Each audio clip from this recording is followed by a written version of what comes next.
Instead of a president who boycotts Prime Minister Netanyahu,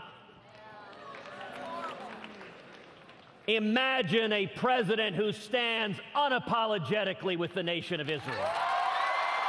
Instead of a president who seeks to go to the United Nations to end-run Congress and the American people. Imagine a president who says, I will honor the Constitution, and under no circumstances will Iran be allowed to acquire a nuclear weapon. All right, I wish I were there. But David Drucker, senior congressional correspondent for the Washington Examiner, kicks off hour number 3 of the Steve Malzberg Show. Hello. Hello. You were there, correct? I was there. What was it like? I mean, the excitement is palatable, but talk about what you felt. Look, I think Cruz did a very good job of making his case. I think he did one thing in particular that he's going to need to do more and more of if he wants to move beyond his base and win the nomination, which is to talk about himself as a person, as a man, to get beyond politics and let people in. And I thought he did that to pretty good effect. I know it was the first time I had seen him do this in a sort of national spot. And to me, that's what really stood out about his speech. Now, we'll have to see if he can put the resources together, if he can really more on and get past some of the red meat that I know is not going to be enough to win the nomination. But he had a very good first day. All right, talk about the reaction to his announcement, not only in the media. Well, let's focus on the media first. You've seen it. He's too smart. He has too many degrees to appeal to the base of the Republican Party. For one, he's too mean. He's too this. He's too that. I mean, you expected this, right?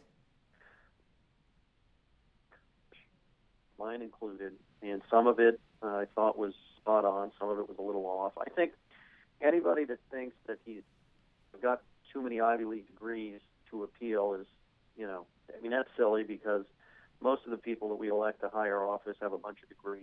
It's just a matter of whether you can make a personal connection. And so he starts in a decent place. He's got a lot of support among the conservative Tea Party base of the party, and it's a lot more complicated, but just shorthanded. Now we've got to see if he can move beyond that to grab a larger share of the electorate. The Republican primary is not fully based, and that's one of the reasons why the so-called it doesn't always win the primary. Each day as it comes. I thought Ted Cruz gave a very good speech. They picked nothing's perfect.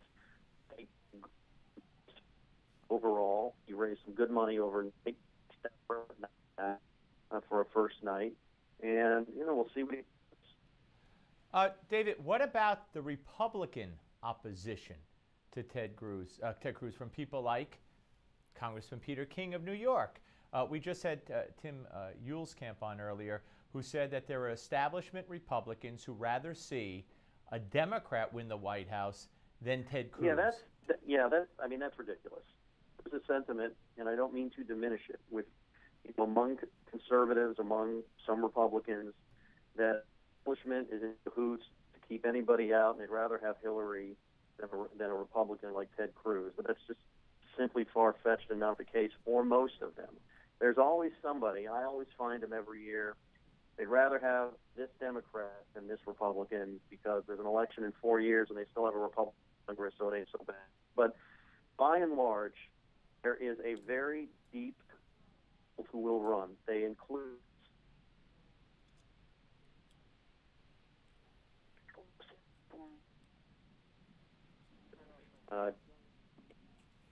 and it's going to be competitive, but nobody is pulling strings. If you're going to win, you're going to have to earn votes.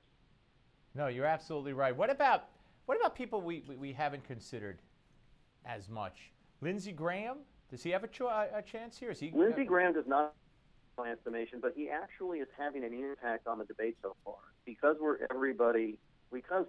many Republican primary voters, most of them probably right now, are so focused on foreign policy, the threat from ISIS, the threat from Vladimir Putin, belligerent China, all of that.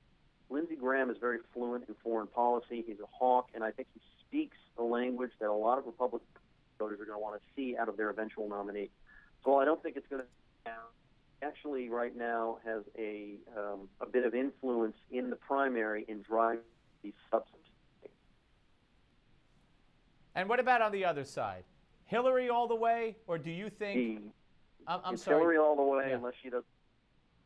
Unless Liz Warren changes her mind, Senator Warren from Massachusetts, and decides to challenge Hillary, I suppose, or if there's another figure of gravitas similar that decides to take all they have, I just don't buy that Martin O'Malley can take her out.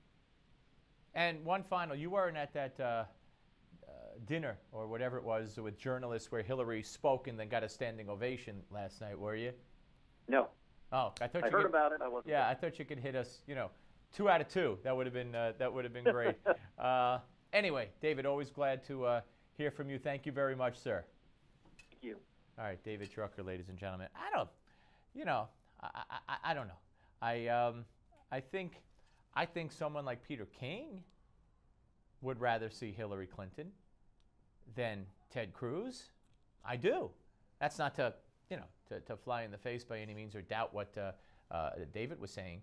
But, I mean, there are Republicans, elected Republicans, who despise, John Boehner despises Ted Cruz. He's made that perfectly clear. Perfectly clear. All right, folks, we'll be back with more of the Steve Malzberg Show. That's coming up right after the break. So do me a favor and don't go away.